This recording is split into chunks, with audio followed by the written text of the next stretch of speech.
hard work you're doing here. I just have two questions, really, and whoever, I think probably General Mckenzie might come to you. First of all, the Afghanistan situation. I was reading this morning an article that said basically the road from Kabul to Kandahar is now safe. Commerce is coming back a little bit, and you're seeing different roadside things going on and this and that. And basically for the peace in the country, do you see that basically to where people are embracing that and believe they have the ability to build any type of an economy whatsoever, or without our assistance? Because I read of the famine, I read of all the different hardships that are going on there also. The only economy they have was ours. That's gone. I think I do not believe it's a particularly safe place to be. I think you can probably drive on what we'd call the ring road from Kabul down to Kandahar in a way that you couldn't do it in the past. But at the same time, we know that the Taliban is actually carrying out, searches for former Afghan government officials. We know that women are entering a new and repressive existence under their rule. So while you may not see the kind of violence that you saw over the last 10 or 15 years there, I'm not sure it's a place where anyone would want to be. And I believe the continued press of people that want to leave Afghanistan is perhaps the best indicator of just what conditions are like on the ground. Us leaving Afghanistan the way we did, does it leave us in the worse shape as far as with our allies? I think too soon to tell.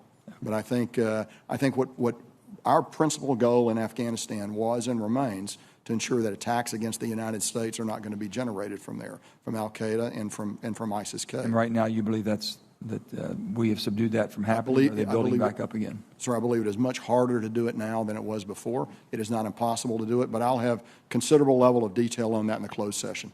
Putin's war on Ukraine with the energy, it's an energy war. Putin's war on Ukraine and what we're going through there, and also seeing us now, I have a little bit of a concern with the administration's position on the energy that we produce in our country, and we could do a little bit more working with our Canadian and our Mexican allies.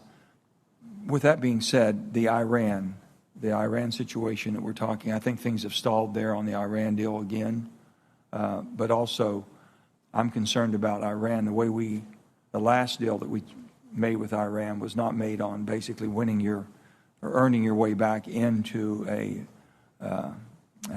productive society from the standpoint we were giving them too many reliefs on their sanctions up front, and they never did come through. With Iran's situation right now and the oil that we have and the sanctions to remove Iran back into the oil business, or bigger, and also in Venezuela, what effect do you think that would have on the Iranian government for them to have that flow of cash again? Senator, I'm probably not the best witness to answer that part of the question. I can tell you from a military stability perspective, which I am confident to talk about, my principal interest in Iran is ensuring that they don't attack us or our partners in the region directly or indirectly, to keep Iran deterred from undertaking those kinds of activities. We have had some success doing that over the last couple of years, not complete success. But they're still, the indications, they're still basically one of the largest proliferators of terrorist attacks in that part of the world, correct? That is absolutely correct, Senator. And basically with Yemen and all that, they're still very much involved there, supplying them? Iran is the principal reason that the conflict in Yemen can't be brought to a conclusion, in my judgment. General Townsend, and given us the situation we have in Africa right now, what's your thoughts about that? Senator, I didn't catch the middle part. Just basically the situation that we have in Africa right now. What are your concerns that you have, the most concerns that you do have?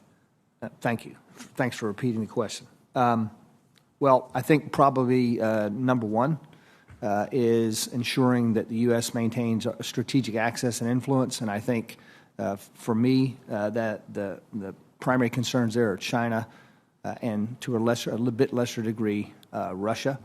I can go more into detail on that in closed session, but I'm concerned about China's basing ambitions in Africa.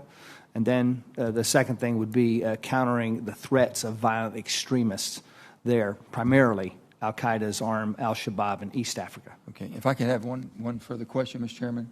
My further question would be this.